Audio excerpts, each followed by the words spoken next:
Fight.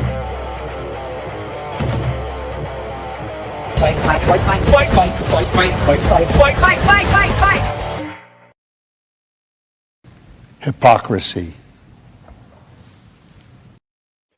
Hey, what's up, guys? Welcome to Law-Splaining the Interwebs. I am your host, Nick Rekieta of Rekieta Law, a small criminal law firm in central Minnesota. How we doing, guys? This is just a brief wrap-up, summary, whatever you want to call it, of day 18 of the Karen Read trial, which started off a little bit slow. We had the questioning of a couple forensic DNA analysts, and there was some basic testimony around what was found at the taillight of Karen Read's car, and it was big shock. It was DNA of John O'Keefe. However, the defense on cross-exam was able to beat out of the forensic analysts that there was no comparative testing samples for many of the other players who could potentially be involved, including the Alberts, Higgins, etc. And so we really didn't get much at all, and the day was going a little bit slowly, kind of boring. Hearing any forensic expert on the stand gets a little tedious as they go through their methodology. But then something happens, and we get this guy, Shanon Burgess, who's a digital forensic analyst. He gets on the stand. The state, of course, has their direct examination of him, and he testifies that the Lexus SUV has a clock that is somewhere between 21 and 29 seconds off from the iPhone clock, just because it is. And he found this. He's the only person who found this variance. He keeps calling it this variance between the two clocks. And they used this to try and, further justify Karen Read striking John O'Keefe with her car. Who cares? Who cares how they're trying to reinvent the timeline here? Because something hilarious happens, and it comes from Alessi, the scalp Viking, who is out here clapping cheeks on every state expert in embarrassing fashion. But this guy may have been treated to a steak dinner before the ravaging that followed. And I just want to show you guys the moment where this guy knows he is about to get absolutely torched like a creme brulee on a Tuesday. Here we go. So this is Shanon Burgess, and just hang with me for a minute, because this next question that I've queued up here, I've got him. I've got him a couple minutes into his cross exam, but this question, you can see it on his face, and it's we'll just get there. Here we go. And your profession requires you to provide curriculum vitae, laying out your education, training, and background, correct? Correct. Now, real quick, that's, yes, his profession requires that. This is a standard question. Nothing weird is going on yet. This is just the buildup. This is the buildup. He just asks if his profession, digital forensic analyst, is one that requires a curriculum vitae that is up to date and current, so that and that its reliability is paramount. That's coming just a second. And it's imperative, is it not, that the information that is disseminated about your professional credentials are absolutely truthful, right? Yes, they should be. They should be.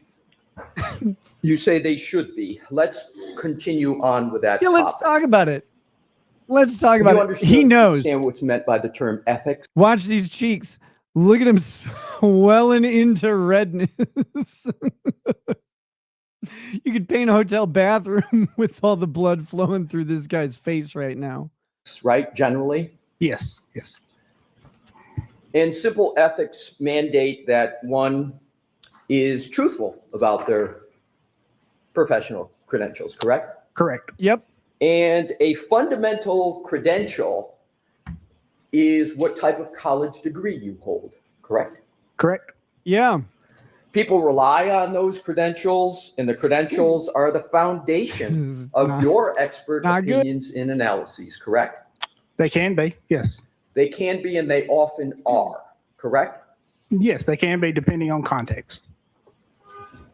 But more Depending on often than context. not, they're important.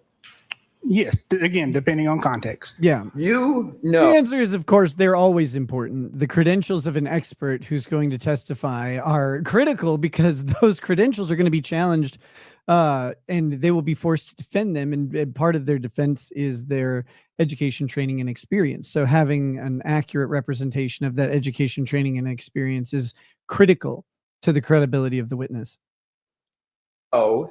that not only your colleagues, but your clients, your firm clients, courts, and juries will rely on your CV and your credentials in order to make determinations Think he about knows whether yet? you're qualified to testify and your depth of your qualifications, correct? Correct.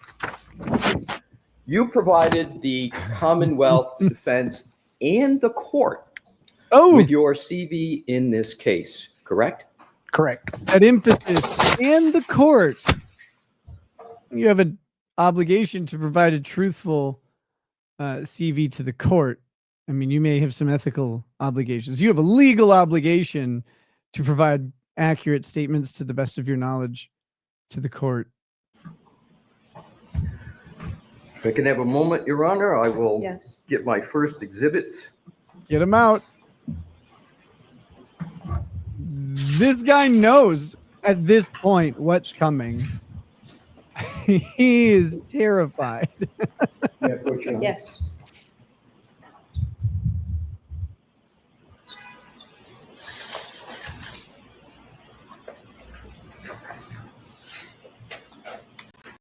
Take that nervous sip. Take it. Welcome. Look, look, look, look, May I, look, Your look, Honor? look. Yes.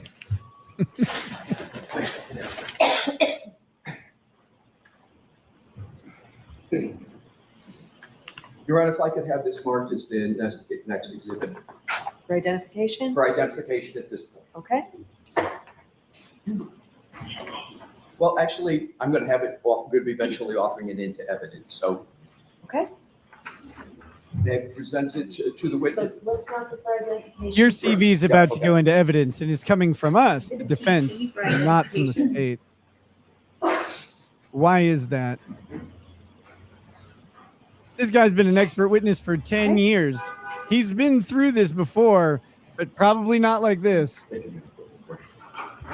I present it to the witness? Yes. Thank you. Ms. Burgess, Yes. I am presenting you with exhibit.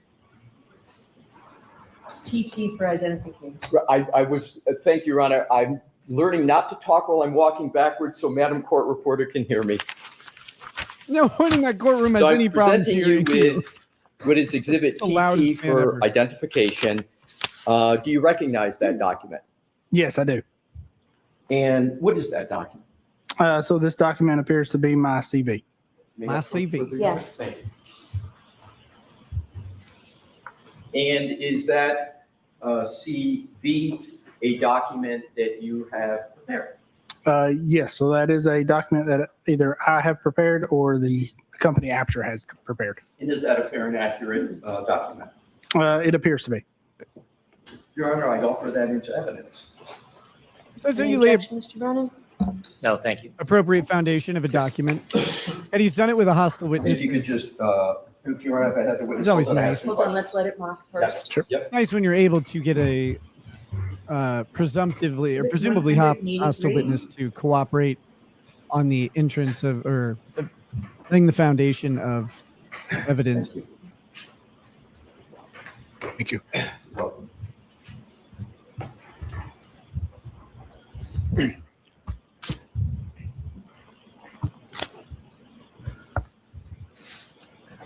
Mr. Burgess, you have in front of you your CV that we just spoke about, and I'd ask you please to draw your attention to the education section where underneath in red it says BGS, and then do I read it correctly it says Bachelor of General Science in Mathematics and Business Administration, University of Alabama dash Birmingham, Alabama dash currently pursuing. Did I read that correctly?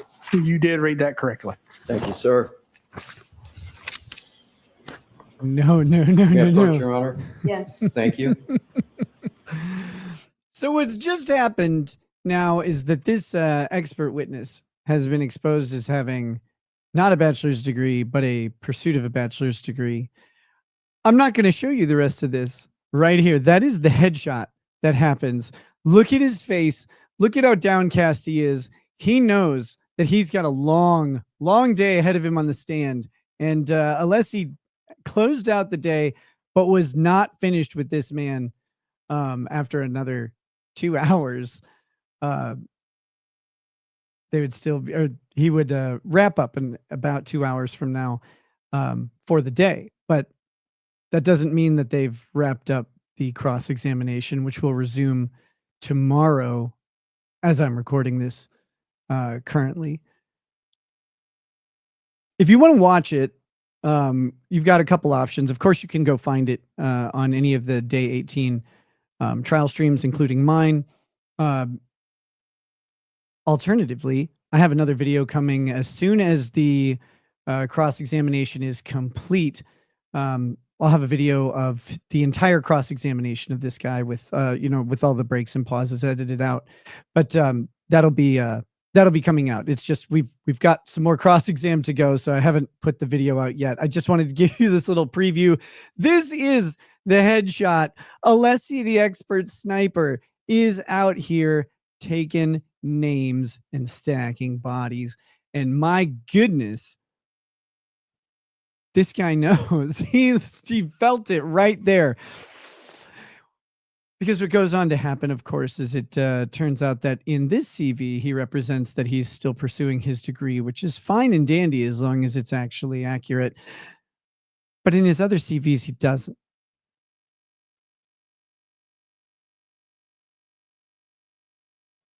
And that's a problem. That's a problem for Aperture. It's a problem for the state. It's a problem for this witness who should never, ever have been allowed on that witness stand after this was discovered. He should not be up there. He should not have been qualified as an expert, and his report is completely unreliable. But Bev Canone to the rescue. This guy will, his testimony will stand as far as we can tell, and the jurors will have to make that determination. So it is up to Alessi to continue to hammer on this man relentlessly, maybe even criminally, until the jury gets that what has happened here is not acceptable. Come watch the show with us. The most fun trial commentary on YouTube. Is it the best? Well, I think so. But other people would disagree. Is it the most fun? Definitely. So come do that. Have some fun with us. Check it out. Ricada Law. Every day of this Karen Reed trial, we are streaming starting at 8 a.m. Central Time and going until court is done. Don't take breaks for lunch. We watch something fun, funny, hopefully trial related. And sometimes we get really cool interviews, which are also popping up on the same playlist that this video is in. So give it a watch and have a good one. See you guys soon. Peace. Peace.